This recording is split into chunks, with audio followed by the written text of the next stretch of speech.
এতিয়া চোৱা question 3 to 10.1 or question 3 আমাক কি কৈছে draw a line PQ, draw a perpendicular line at any point of PQ.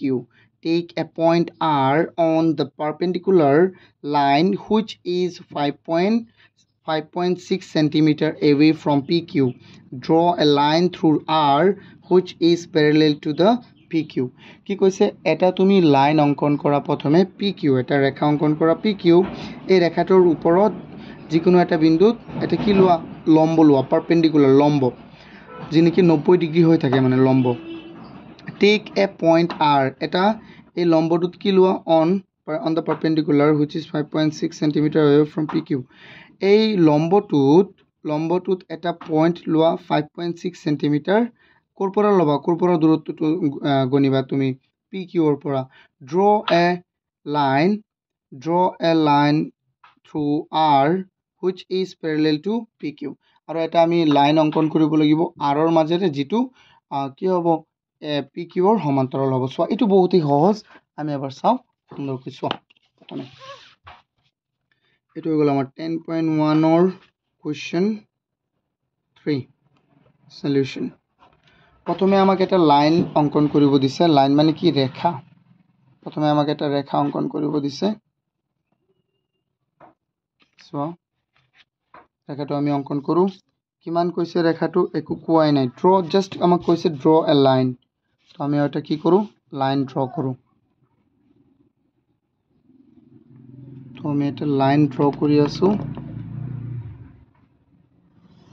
Just আমাক এটা লাইন ড্ৰ কৰিব দিছে এটা একো কোৱা নাই আমাক হ্যাঁ সো এটো ধৰি লোৱা তো হল আমাৰ P আৰু এটো কি Q তো লাইন কৈছে তো এখানে আমি কার চিন দিছো P and Q তার পিছত কৈছে ইয়াত এটা লম্ব লোৱা যিকোনো লম্ব মানে কি চোৱা যিকোনো এটা বিন্দু ললো আমি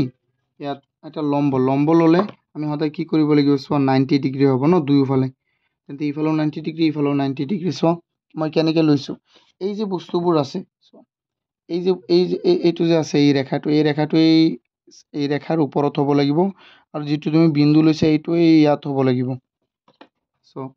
একে ধৰণে আমি এটো কৰিব লাগিব ঠিক আছে এতিয়া ইয়াত আমি এটা 90 ডিগ্ৰী লৈছো সো 90 ডিগ্ৰী হল ইয়াত এটা ৰেখা অঙ্কন কৰা যেটো নেকি কিমান হ'ব 5.6 এটো 5 হৈ গল এটো 5 হৈ গল এটো 5.5 এটো 5.6 হ'ব সো ইমান লৈ হ'ব 5.6 এটো হল R এটো কি R এই বিন্দুটো হৈ গল আমাৰ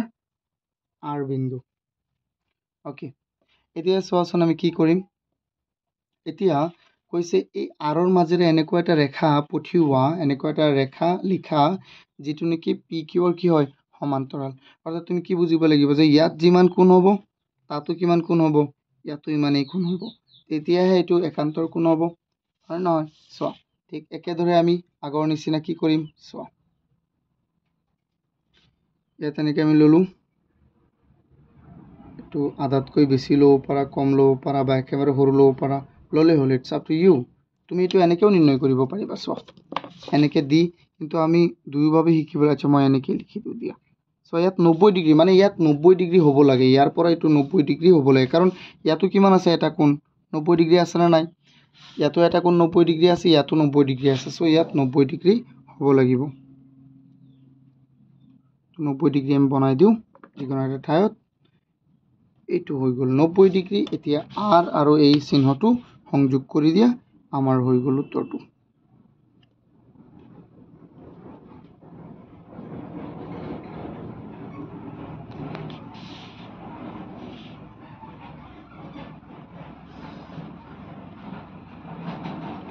অকমান সো এতিয়া হৈ গল এটো নাম দি দিয়া এটো হল PQ এটো R এটো দি দিয়া MN দি দিলো তেন্তে PQ আৰু MN কি হল আমাৰ এতিয়া সমান্তৰাল ৰেখা দুটা সমান্তৰাল ৰেখা যদি ইয়াৰ তোমাৰ অঙ্কন প্ৰণালীটো লাগে ইংৰাজীত তেন্তে তোমালোকে মোক তলত দিয়া ডিছক্ৰিপশ্যনত এটা হোৱাটছএপ গ্ৰুপৰ লিংক আছে বা মোৰ নাম্বাৰটো মই লিখি দিওঁ আকৌ 600025477877 ইয়াত তোমালোকে মেছেজ কৰিবা মোক হোৱাটছএপত মই তোমালোকক এইবোৰ দি দিম ঠিক আছে